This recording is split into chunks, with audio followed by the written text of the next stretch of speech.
mais uma vez com vocês. Como sempre, é muito prazeroso para mim.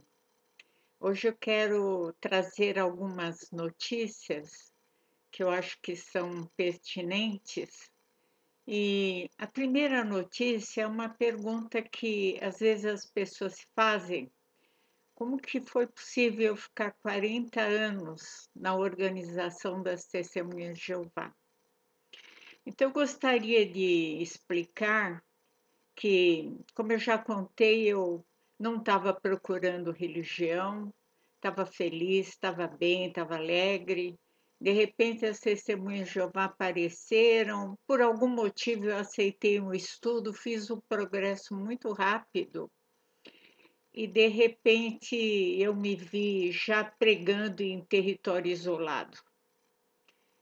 E o fato de eu pregar em território isolado, eu usava muito mais a Bíblia do que as publicações da Torre de Vigia.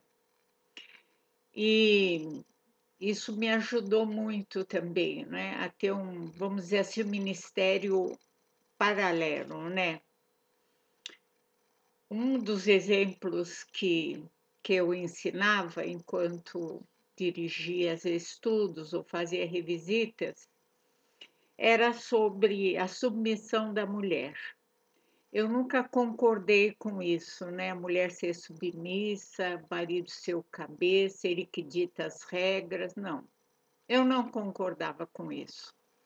Então, eu me apegava mais à questão de Lemuel, no capítulo de Provérbios 31, quando ele fala da esposa capaz.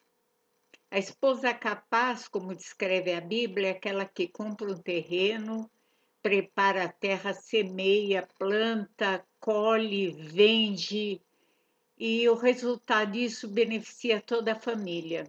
Para mim, esse é o protótipo da esposa capaz.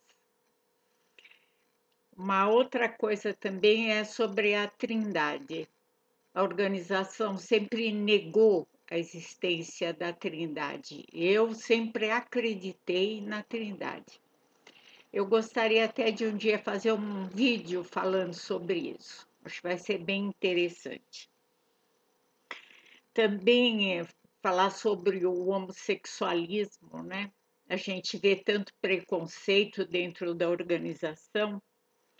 E Jesus ele abordou o tema do homossexualismo sem nenhum constrangimento, né? A gente pode ler isso em Mateus 19:12, em que Jesus fala abertamente sobre isso de uma maneira tão simples. Bem, uma coisa que eu gostaria de perguntar: será que é mais grave uma pessoa ser homossexual ou um violentador, um estuprador? Qualquer pessoa diria, lógico, que é ser um estuprador.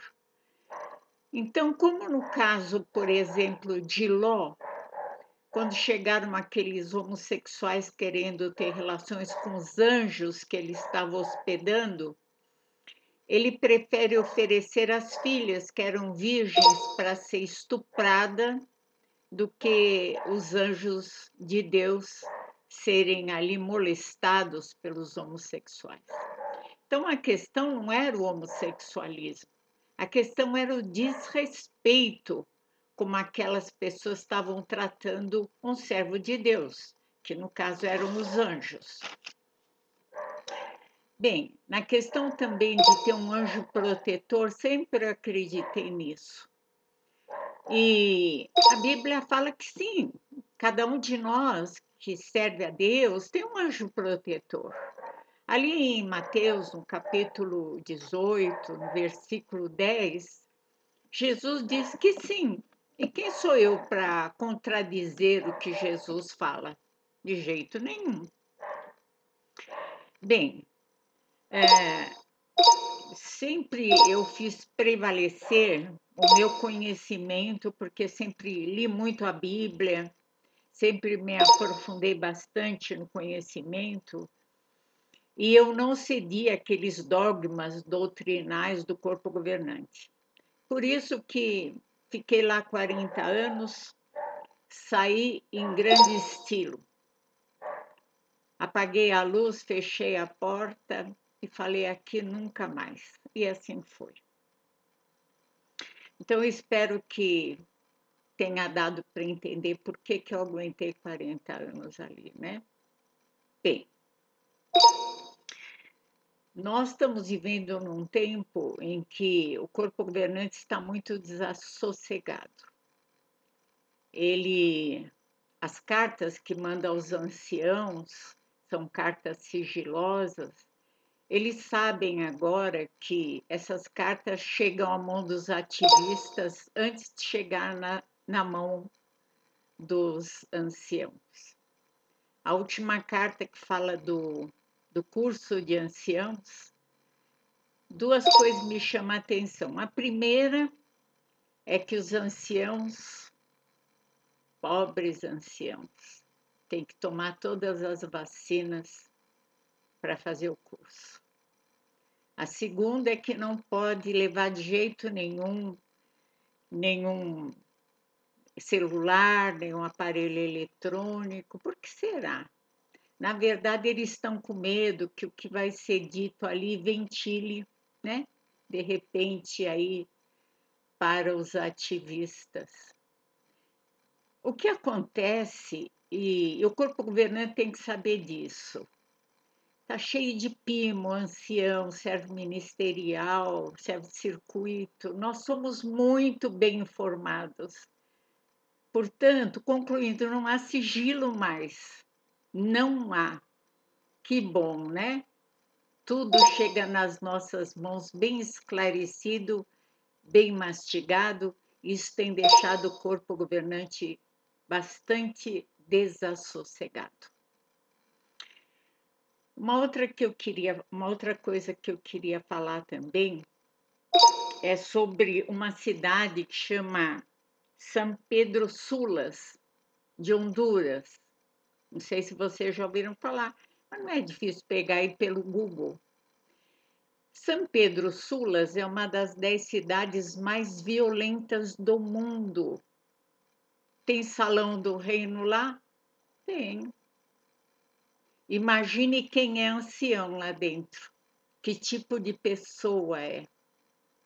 Que tipo de risco correm as jovens ter que sair pregar no meio de uma gente tão violenta? Bem, um desses se tornou ancião e ele acabou por violentar uma jovem de 12 anos. Por 3 vezes ele leva essa jovem para o motel, violenta essa jovem. Além desse caso, ele tem mais 3 casos pendentes. Esse é o ancião de São Pedro Sulas, de Honduras. A qualidade de anciãos que existe. Bem, ele foi condenado a 195 anos de cárcere. Não porque o corpo governante tenha facilitado as coisas, absolutamente, porque se eles puderem esconder, eles escondem mesmo. Mas é porque veio à tona porque a família procurou as autoridades seculares. E ele agora está encarcerado. Que bom, um a menos. Bem, vou dar o nome da figura aqui para vocês, viu? Roger Abraham. Roger Abraham, ex-ancião do Salão do Reino de São Pedro Sulas, de Honduras. Esse asco está preso. A última notícia que eu queria dar é que no dia 13 de outubro, os ativistas dos Estados Unidos, eles farão um grande manifesto no Capitólio. Me parece que é o primeiro que se faz nos Estados Unidos, a favor das vítimas, das testemunhas de Jeová. Nós estamos muito ansiosos que isso ocorra e que outras cidades, outros países imitem o que vai ser feito lá nos Estados Unidos, façam o mesmo. Então, as coisas estão indo conforme o desejado. Sabemos que os salões do reino estão esvaziando, que muitos têm saído da organização e estamos felizes porque é um trabalho muito bem feito, incansável, feito pelos ativistas apóstatas, ex-testemunhas de Jeová. Bem, hoje fico por aqui. Agradeço a atenção de vocês. Espero que vocês curtam o canal, ativem o sininho se desejarem, né? E vocês podem me encontrar também lá no Instagram, se desejarem, no Face, com o mesmo nome, só não esse Testemunho de Jeová, Vilma Revo. Vocês me encontrarão lá para a gente conversar um pouco melhor, tá bom? Desejo uma boa noite a vocês, obrigada pela atenção e tudo de bom para vocês. Até nosso próximo vídeo. Beijo.